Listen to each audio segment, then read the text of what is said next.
Hello नमस्कार दोस्तों, welcome back. I hope सभी अच्छे होंगे। तो दोस्तों बात करते हैं WTC T20 की, जो लीजेंड चैम्पियनशिप के तहत भारत और पाकिस्तान के बीच एक मैच खेला जाना था बीते संडे और 20 तारीख को, जो कि बाद में भारतीय प्लेयरों के मना करने पे कैंसिल कर दिया गया। उसके रिगार्डिंग अभी एक खबर है, और वो खबर है पाकिस्तान के शाहिद अफरीदी की तरफ से। जिस तरह से शाहिद अफरीदी ने पहले भी आपने कई बार देखा है, भारत के ख़िलाफ़ हमेशा से वो जहर उगलते हुए देखे गए हैं, और आज उन्होंने जिस तरह से भारतीय जो लैंग्वेज भारतीय क्रिकेट टीम के लिए, जो हमारे लीजेंड्स हैं उनके लिए यूज की है, निश्चित तौर पे एक बहुत ही निराशाजनक ये भारतीय उन क्रिकेटरों के लिए जो इस सीरीज के लिए वहाँ गए हुए हैं। और जब उनसे एक पत्रकार ने इस मैच को रद्द किए जाने के बारे में सवाल किया, तो उनका कहना है कि सिर्फ उन्होंने जिस तरह के वर्ड यूज किए कि होते हैं कुछ बैड एग, मतलब कुछ गंदे अंडे या एकाध गंदा अंडा होता है, इस तरह के वर्ड उन्होंने भारतीय जो लीजेंड क्रिकेट प्लेयर्स हैं उनके लिए यूज किया। और उनका कहना ये है कि वो यहाँ खेलने ही आए थे और वो खेलना चाहते थे। तो निश्चित तौर पे इसका मेरा मानना ये है कि भारतीय जो प्लेयर्स हैं उनको जवाब देना चाहिए कि क्या वो खेलना चाहते थे, क्या जिस तरह से उन्होंने इस मैच में खेलने से इनकार किया ये सिर्फ एक दिखावा, या जो वो प्रेशर था जो भारतीय क्रिकेटरों पे भारतीय फैंस या भारतीय कुछ न्यूज़ चैनलों ने जो एक मुहिम चलाई थी उसका प्रेशर बना, और उसके प्रेशर में उन्होंने ये मैच खेलने के लिए इनकार किया। क्योंकि शाहिद अफरीदी का तो कहना यही है कि भारतीय खिलाड़ी यहाँ खेलने आए थे और वो खेलना चाहते थे। एक उन्होंने ये भी कहा कि एक लड़के की वजह से सिर्फ, तो कौन है वो एक लड़का जिसने इन सबसे पहले इनकार किया, और फिर कौन है वो प्लेयर जो खेलना चाहते थे।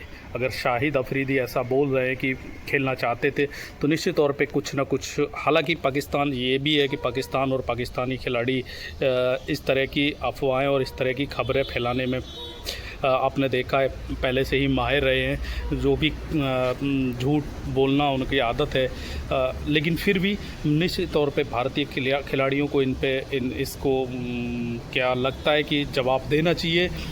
जिस तरह से उन्होंने कहा कि वो यहाँ खेलने ही आए थे और अच्छा प्रैक्टिस सेशन उनके साथ किया है, जिस तरह का वो ये उन्होंने बयान दिया है, ये निराश करेगा उन भारतीय क्रिकेटरों के लिए जो जिनके साथ शाहिद अफरीदी के जो पिछले कुछ दिनों में वीडियोस और फ़ोटोज़ वायरल हुए हैं। निश्चित तौर पे उनके लिए ये अपने देश के प्रति जो उनका प्रेम है या अपने देश के प्रति उनका क्या दायित्व है, उस पे उंगलियां उठाई है आज शाहिद अफरीदी ने।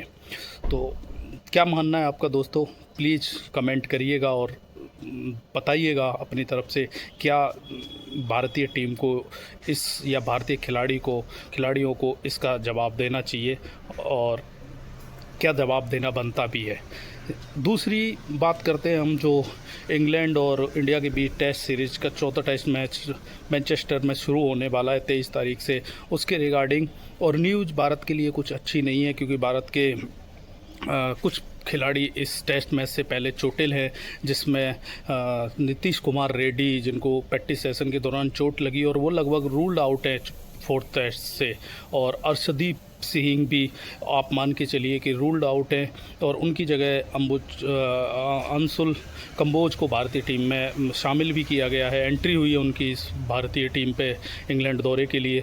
और एक जो जिस तरह से तीसरे टेस्ट मैच में आकाशदीप को भी फिटनेस पे सवाल था, तो क्या वो खेल पाएंगे। और ऋषभ पंत भी आपको पता है तीसरे टेस्ट मैच में जिस तरह से उनकी उंगली में चोट लगी थी, उनको लेके भी अभी सवाल है कि क्या वो फिट है इस टेस्ट मैच के लिए। तो दोस्तों ये सारी चीज़ें को देखते हुए भारतीय प्लेइंग 11 का अनुमान लगा पाना अभी मुश्किल है, क्योंकि क्लियरिटी नहीं है आकाशदीप को लेके। अगर आकाशदीप नहीं होंगे और नीतीश कुमार रेड्डी नहीं होंगे, तो क्या भारतीय टीम नीतीश कुमार रेड्डी की जगह जुरैल के साथ जाएगी और as a wicket keeper Jurel को खिलाती है, या ऋषभ पंत इस टेस्ट मैच में विकेट कीपिंग करते हुए दिखेंगे, उनकी एज ए विकेट कीपिंग वापसी होगी। क्योंकि तीसरे टेस्ट मैच में आपको पता है कि उन्होंने विकेट कीपिंग नहीं की थी।